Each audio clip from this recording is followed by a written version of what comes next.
Hey guys, back for another Facebook Live. Ending Sabbath a little bit early. It's still light out. You're supposed to end Sabbath at sundown, but just ending a little bit early. Not going to be legalistic about it. Shared some Instagram videos of the conference I was at last night and this morning. There is an evening session tonight, but I'm not gonna go to that. But it's been good. I'll share some of those takeaways with you guys maybe this week.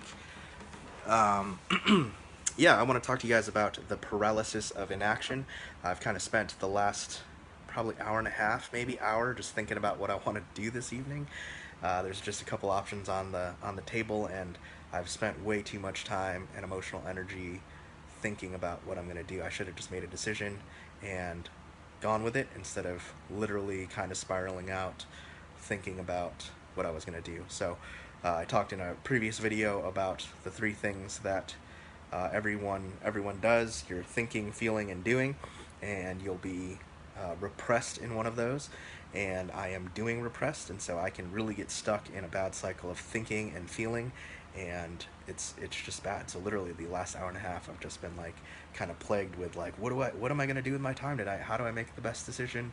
Again, there's a couple options on the table, and it's just like, what do I do? So I got out, got on a walk, got some with the dog, got some sunshine, and thought of doing this video called the paralysis of inaction. So we do waste a lot of time in our decision making, and something that Tim Ferriss does that I really like is um, asking the question out of 1 out of 10, with 7 not being an option, what is this on a scale of 1 to 10? So 7 is that number where you're just like, oh yeah, I mean, kind of, that's just that neutral number.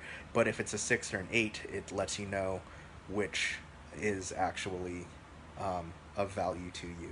So yeah, that's something that I think is a good tool to use, because it does really just narrow down and get to the truth.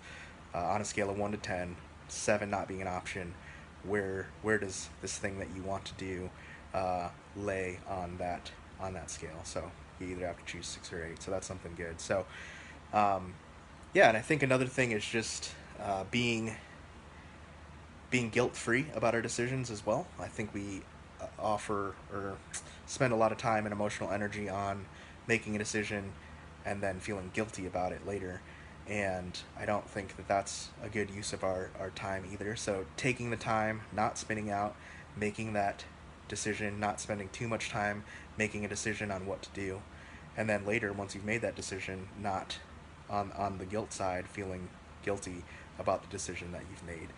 So I know those things aren't super easy or anything like that to do, but I think that those are trajectory points that we should try to get to. So something else that I've been thinking about, I really want to just make sure that these videos are valuable to you, so that means I'm going to just have to do a lot more prep. And I don't know if you guys want to hear like personal stories and stuff. I tried to lead this one off with my topic that I really wanted to hit, and I hope that is of value to you guys.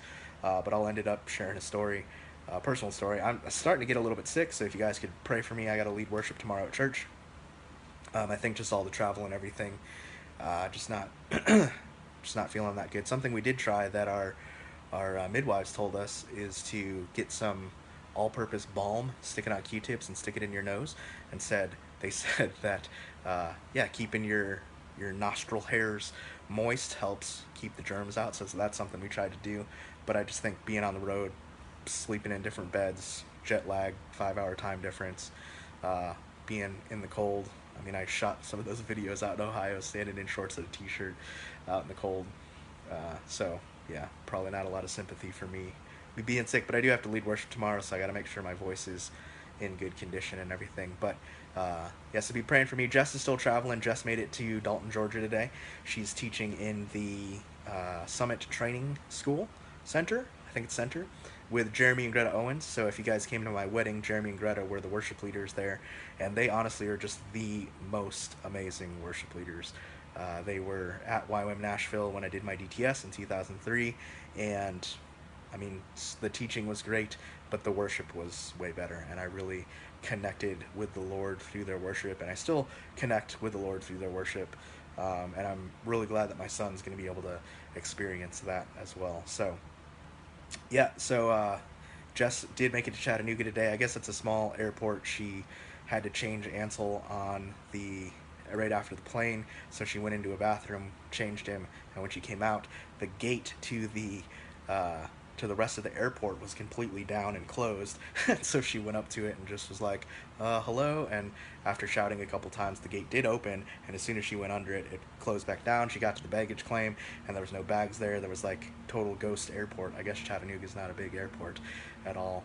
Um, so, so that was her adventure of the day. Pretty crazy. Excuse me. Let me know when some of you guys have checked in and are watching this. I've got 2 questions about Facebook Live. Sometimes it'll show me people are watching it, but it won't show me who is watching it. And then sometimes I get notifications of who is watching it. So, hello Marcy, hello Rick, thanks for checking in and watching. There were some other people that said they were on as well, but it scrolled up and I can't see that anymore. But does the live video, when you check in live, just check in where at the point where you clicked in, so it's like mid-conversation and it's live, or does it start from the beginning and then you have to catch up to where I am? And then my second question is, do you have the option of watching without letting people know that you're actually watching? So right now on my screen, it's my dog. He's barking at there's a child outside screaming. Yeah, so those are my questions. It says one person is watching right now, but then on the bottom it says there's 2 people watching. So I don't know what's going on. So there it is. If you didn't catch the beginning of this video, go and check it out, because that's when I talked about the good stuff. Give me feedback, comment, like, share. That helps other people see it as well with the Facebook algorithm. And hopefully this didn't go too long. I'm going to try to keep these at about 5 minutes. So thanks guys for taking the time to watch. Appreciate you guys, and we'll talk to you soon. Bye.